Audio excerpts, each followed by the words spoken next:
Voice of my people, where culture speaks, truth echoes, and hope rises.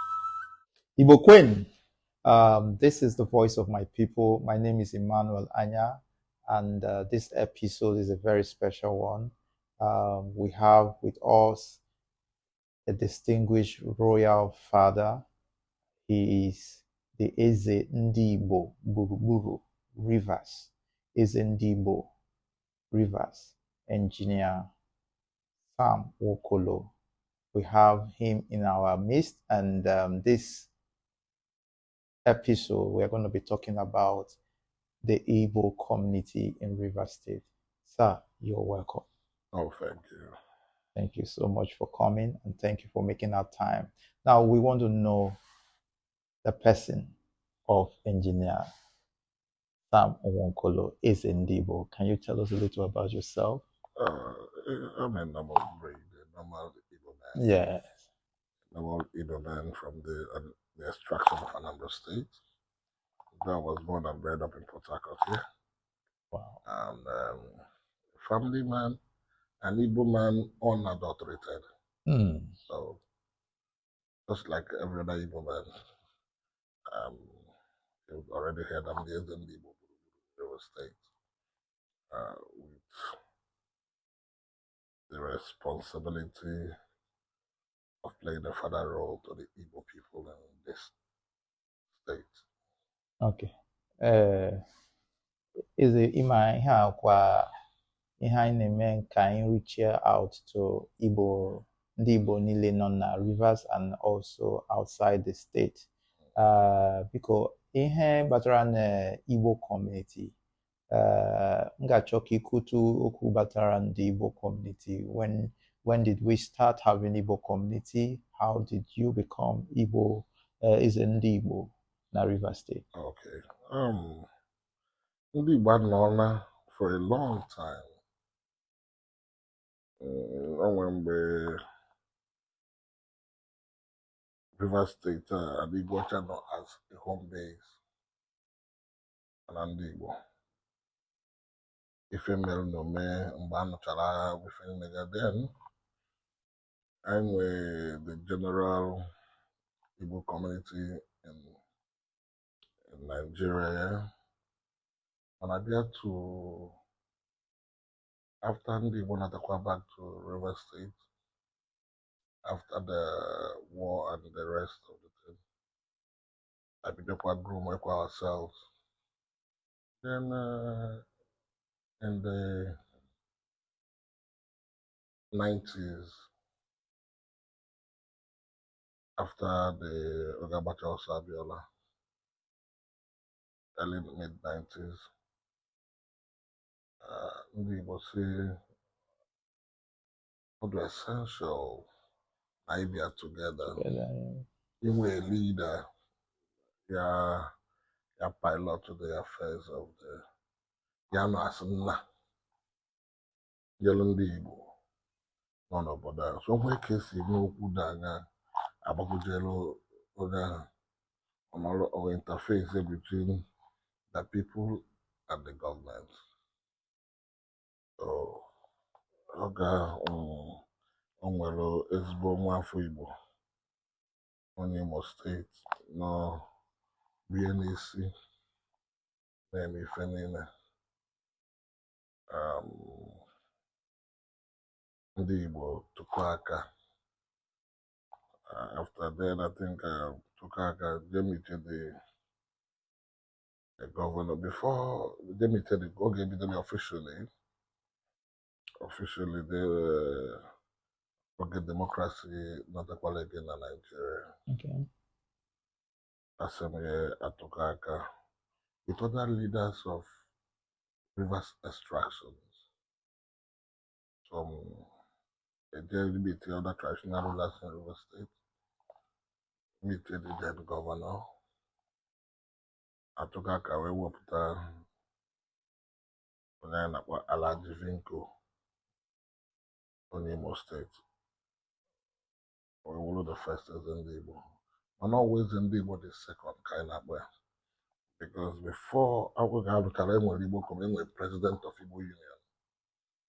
So I use that one as number one. Number one. Because only an Ndigbo ebe niile. Now president of now natural Ndigbo ebe niile. So okay,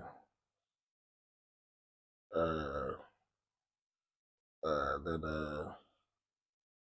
Alajuvinko wepụta wee nọrọ as eze Ndigbo the second. So mana ọlụkọlụ ịkpọkọta ndị Igbo niile. Okay, ga-enwe different or form more different Igbo structure. Medulu Ojukwu bịa na Rivers State.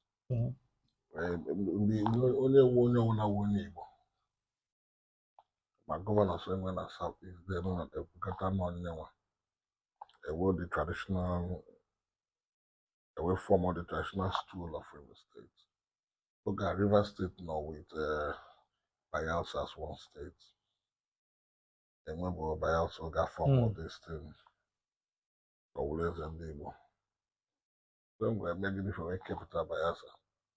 When you can actually, and that's all the always and Ndigbo. And I drink the always and Ndigbo rivers and Bayelsa State. As a Ndigbo the second. Chair for so many years. Then one of his subjects, Achikudemwa is subject, member of the council, Excellency, the former governor of Imo State. Okay. And that Achikudemwa were governor of Imo State. Only autonomous community in Imo State. Sarah Devinko Nazi back to Imo State. Imo State was a village. Imo State was becoming old or handed over to Eze Madagwo. Madagwo was Eze Ndigbo the third. Manoga I kwuru okwu sị na nwoke ka ahịa na-eche ka eze nwụọ ọlesi ife mberede merụ wee nwụọ. Mana isi ilu a na 75 years nwozifi ya akpọgụ na polisi ya pụta akpọgụ ebe a na-anara onye Igbo nke ọnụ ya pụta ihe step down for some other person. So in the election, Madagwo was anointed as the next Oga Owo onye ndu na Bonny. So we choose, and then we choose what was the third. Madagwo chair for almost 16, maybe 18 years. And then Ogo 80 something years. And Ndezi and Dogs will be together. This is one always anybody fought. When I got even I know Bayelsa State. So I think yes, because you all want to go enormous. Ofuna ya de Jelueba. So I cover home. People can only do na Bayelsa. So can we get Hawana Mariana can we for them and 1 year that's okay. Because we may say about na budget Bayelsa na budget so Neka just make I was in Ndigbo. River State. And then I get there to I tried the Kachikota. Okay, our governor, Samm Fubara, Ogo Batala's governor. Okay, I met so many Igbo groups. So, I mgbe wike nọ mgbe ọ na-achị ọ na-emego campaign ewu gọvanọ ọsa ife izizi ọ ya ebe ewu ọ bata ka ọ chịkọta ndị Igbo niile maka abịa na oge abịa na nke ndị ugwu ndị Hausa ha nwere grupu abụọ ka grupu ịnọ ka ha nwee den abịa na nke ndị Yoruba enwe grupu abụọ grupu na Hausa mana ndị Igbo abịa do 20 something with 27 groups. So I think if I hear me, if I so with the help of the governor and the leader of non-indigenous when I River State, Chief Dr. Samm came back Ndigbo, River State and Bayelsa State. I went all group Nina, we get together, all their leaders. I went from one new body. Was it the Ndigbo community? Or how would the Igbo community educated by River State? So the two communities, the 27 groups, and make the way with our interim executive, which Chief Tony Okechukwu for the president. I imagine that as the president, there were thousands of people. So on all our interim capacity, now Chikota Kwadon Ndigbo, today Ndigbo community were household name in River State.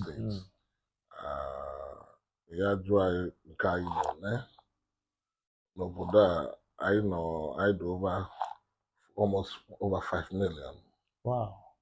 Ndigbo na River State. So now Ndigbo nọ na River State now, ọ bụ Ndigbo from the 5 eastern states. Mana ụfọdụ ogekwa ụmụnna anyị nọ na Delta na-abịakwala anyị nzukọ. Ndị Asaba na-abịakwala join kwa na-abịa. So purely from the 5 eastern states, we are almost a 5 million. That's amazing. Na River State.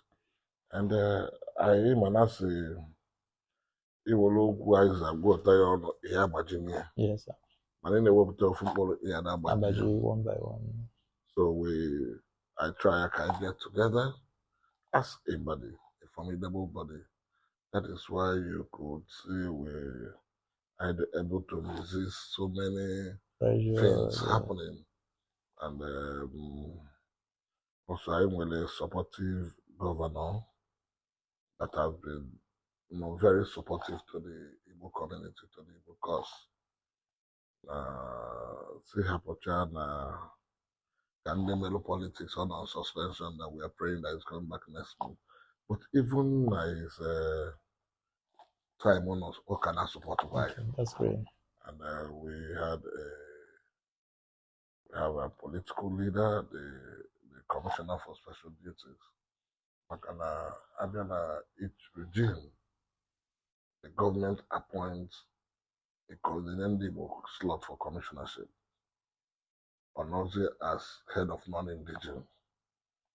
Na achịkọta non-indigenous ebe non-indigenous nwere ntụ wee meet here.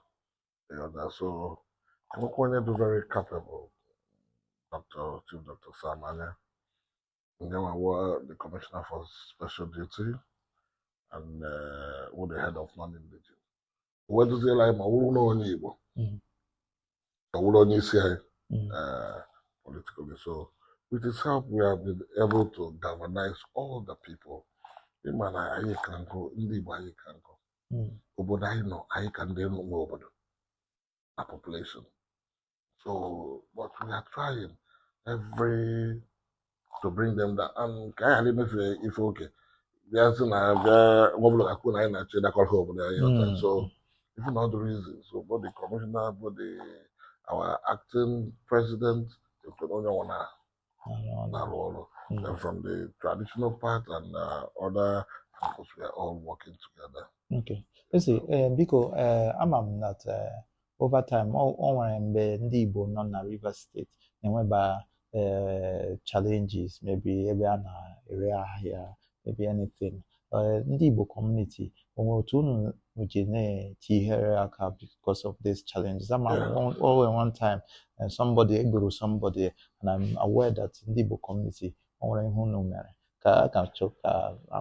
the kind of assistance the Igbo community gives out to Igbos.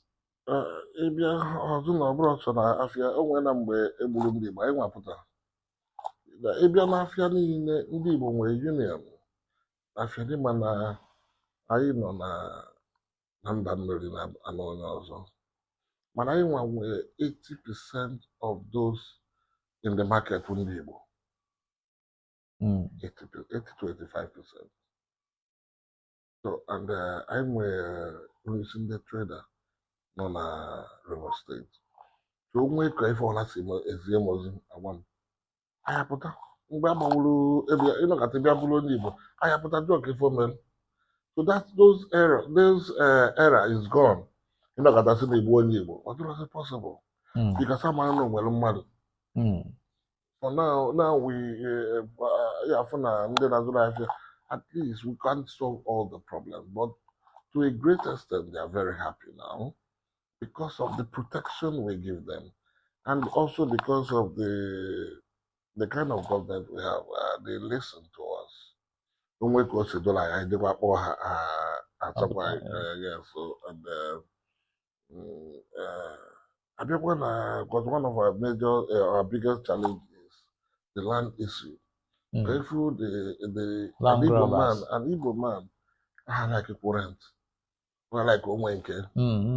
On the left back, oh, waterproof, but I don't know. After 4 years, we go never over honor. So Ndigbo divide them. Why does it? I did the bobo we go and the boy I go. Hello. For you, I go on everywhere. I know I develop on the place, and I say, hey, Ndigbo, I'm gonna be ever. So now the biggest challenge is the issue of land. But today, from our record, we've recovered over 400 and something plots of land for our people. 408 abrogo for one or for per person or per case. So we're going on with 10 plots I recover. Only with over more than 400 and something cases I recovered of the people too. And I'm another feature. That is why I will Igbo communities na different local governments. We require Igbo communities na state levels. So you have that the 5 states when represented. Yeah, 5 states were chairman. In the 5 states. The other 5 states were other local governments. This were other local governments around the states. We were town unions. So the town unions will report to the state chairman. So here in the cool now, that is in I say now that Madonele will know Igbo, not na River State, has to identify with Ndigbo for their own definitely. Ima no onye no kalu nwanne, onye no gwa nwanne. By the time I be ada agbala m ndị mmadụ, ọ bụrụ ije wee tụọ ọnụ. Emelu gị ife ịkọ ka ndị ọzọ wee mee ya. Wee makwa bata kwụkwọ when ndị nọ na village na amụrụ ife na-eme. Like before they were back today, I just seen Igbo Echie from Igbo Echie to Iriede to Umebule. Only a widow and a trainer call it, and get by meet years old, in the corner and back. Meet years old chamber, what another one, they back. Then maybe another, quite over or see my local, my look to your fence. So even that now we keep telling identify with the Igbo community above the no. Equal here now identify. Or and then non na River State now. And Amage Ndigbo na Dakota a meeting. Or 2 years ago an meeting na state level na meeting na central Yeah, because na Abia na because of the large population, I'm a large population. I think I'm going to be together, but hey, Western Peel. So, in our own wisdom, I was state chairman na the madam. And when I local government, I may maybe can use the limit as a point. I will do no as an element na Ndigbo. Onye ndu oseli ike owotalum abịa na element where 10 communities make it up element enwere Igbo community element chairman Igbo community element local government n'ime that 10 communities Abwantia, Leto, and this is Igbo communities near me. Yes. Because the one key, the mailman, one key between only here, then you fired over 200 and each city. So if you know that, yeah, we can name Ndigbo for the West Stampede. Yes. West Stampede. But if I acquire the able name, no, you can reach out to the PG, you can reach out to the state chairman, you can reach out to local government coordinators. To have them wear blocks of ever they wear gas meeting. And they want to and the palace side of what stakeholders meeting the palace on that. What goes to the if you don't speak, we will know. Because is that when I'm referring to ndị mmadụ na-aka alaeze eze agwụ ha anụmanụ mana ọ ndị mmadụ na-abịa agwa eze na-abịa ego ya eme ya bụ ife dị niile so onye nụ ọgbọ nwanne onye nụ ọgbọ nwanne anyị na-try ekebịa na dio balọra dị ọdụ too populated ndị Igbo nwee ka esi kpọọ ndị Igbo one place so abịaza create ye ọbụla anya ma na igo kwuru create one place and then meeting otu agaghị si create ye and then nwezi sub leaders ya dị agwazi agwa the next person agwa the next otu akọsi eme. That's great. So we are going to take a break now, and in a short while we'll be back, and we still have Eze with us. The voice of my people, where culture speaks, truth echoes, and hope rises. Welcome back, and we have our Eze Ndigbo Gburugburu with us. Eze only he could before I go na break. Now, because here in Eme, Madudule non na the whole world na hoya, and Ndigbo community in Rivers State is a special one. Is a model for Igbo communities all over the world. Now, ihe m ji kwu na o nwere ihe bụ ndị mkpa ndị Igbo a na-asị ihe a wụ eme ihe a na ndị Igbo ga-adịzi na yes you can't solve the problems of everybody.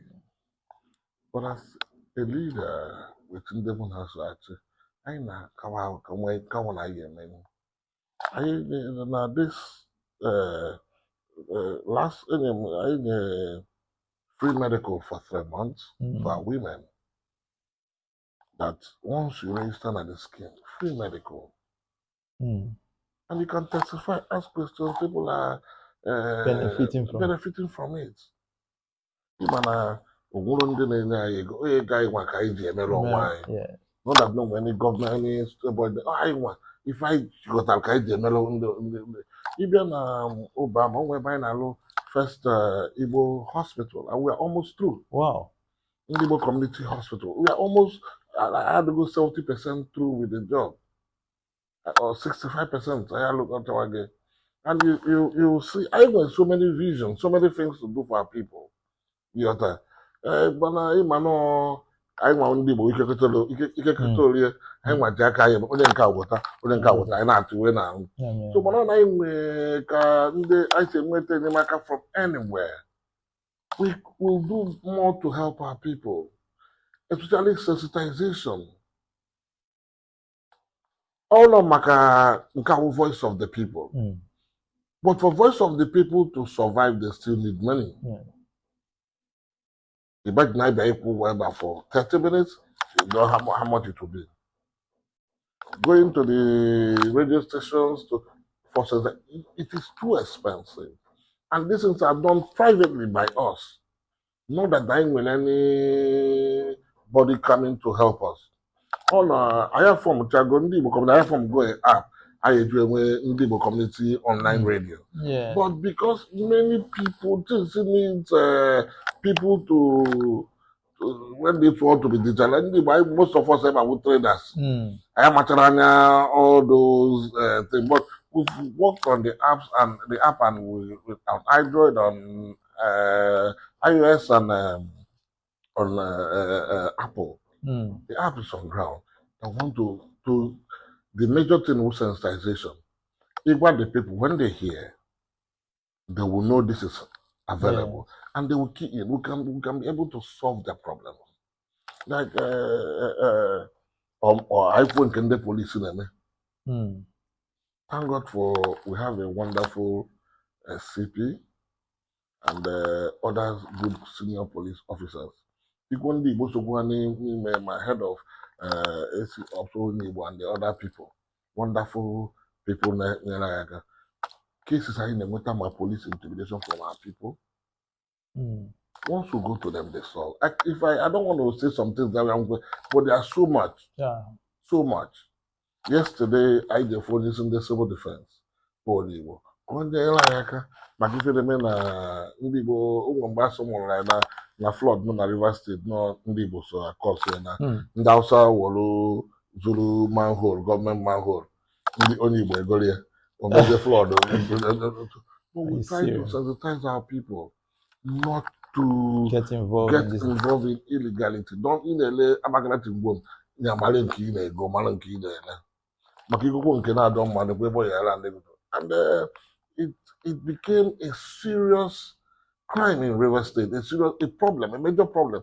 Now security meeting, they keep calling us, talk to your people. From the DSS to, and thank God the civil defense is in charge of government properties. So we're able to even to go and see the commandant to speak with him, and we will know how to, we are talking to our people. We are even I told them that we are working that we will reduce crime to single digits. Because if you're not causing so drug, young boys taking drugs and the rest of them, and these women are welfare, they turn to something else. And now, how do they move these things? Don't they have a truck? You get one and I shall ebe ana edewegasị dọtụ a na-edegasị ife ebe aka na-epu because ị na-epuche polisi agha ma nọ onwe ife dị n'ime anyị ebe aka na-eti drugs and light weapon. But now we are talking to our people.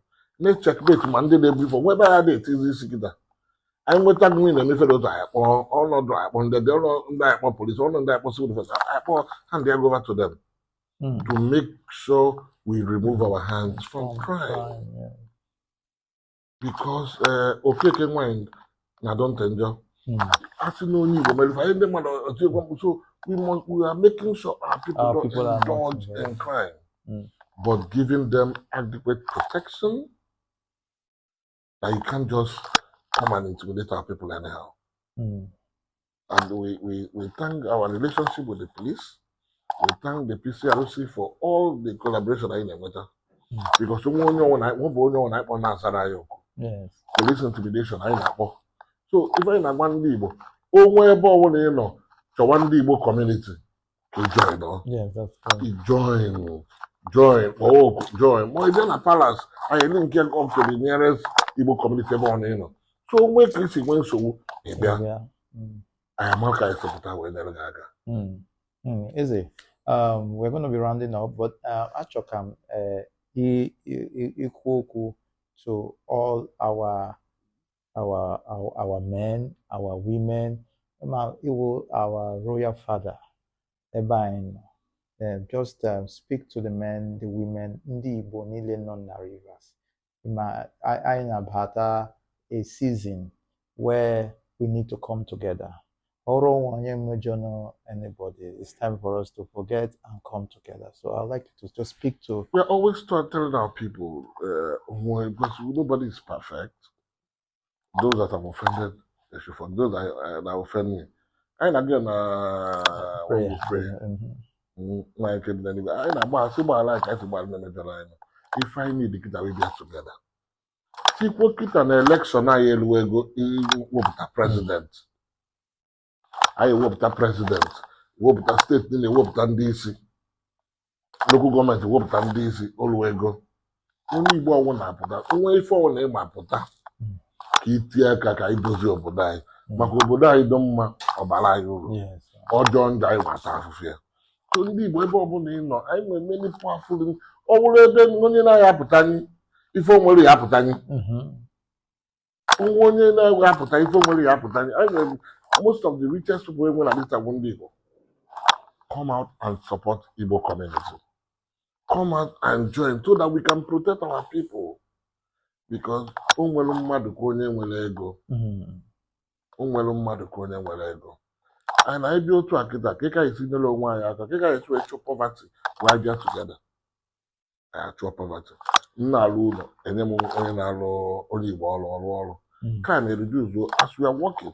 We are creating jobs. We are creating job opportunities. You see, crime will reduce. Maka agụụ isi ọrịa. Agụụ isi ọrịa.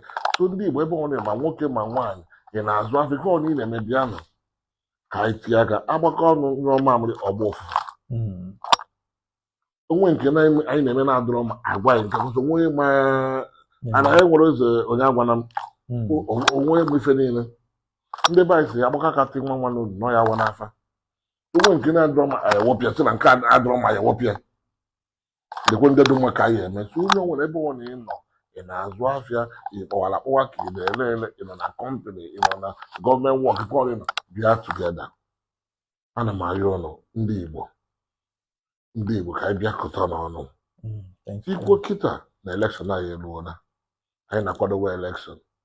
Onye ọ na-agba ife ya bịa ka anyị wee zọpụta ndị Igbo ka Igbo ghara ifunahụ anyị. O nwere mgbe anyị merụ anyị dị free Igbo language to our children. These are I know many packages we could do. Oh, when I broke market for our people. I know so many packages we will do. So we don't want to borrow for phone here, man. Because I don't have voice of the people. How we know why? I need to the voice of the people. Because you earning your this it's money. Of phone is sale or higher richer. Man on a sale of phone higher richer. Agwa m ndị mmadụ na anọghị m achọ nwere ego ma ha achọkịta because the only way for me to be a billionaire is to make 100 millions. To make 100 millionaires and I become onye anya m onye na ọ maka iri. So onye ọla ka anyị gbakọta ọnụ ebe ọ na-enọ ọwụ ọjị Igbo bịa nọ Igbo aya anwụ ka anyị tinye aka gbakọta ndị Igbo because Igbo community na Rivers State was special. I do special ụwa ya na amụ from anyị nwa. Yes, sir. Amazing. Thank you so much. Thank you for making our time. That today is a very busy day for you. That you were able to make our time. We appreciate it so much. Right. Thank you so much. And I'm saying thank you to everyone. Thank you for listening to the voice of my people. God bless you. Culture is speaking. Truth is echoing. Hope is rising.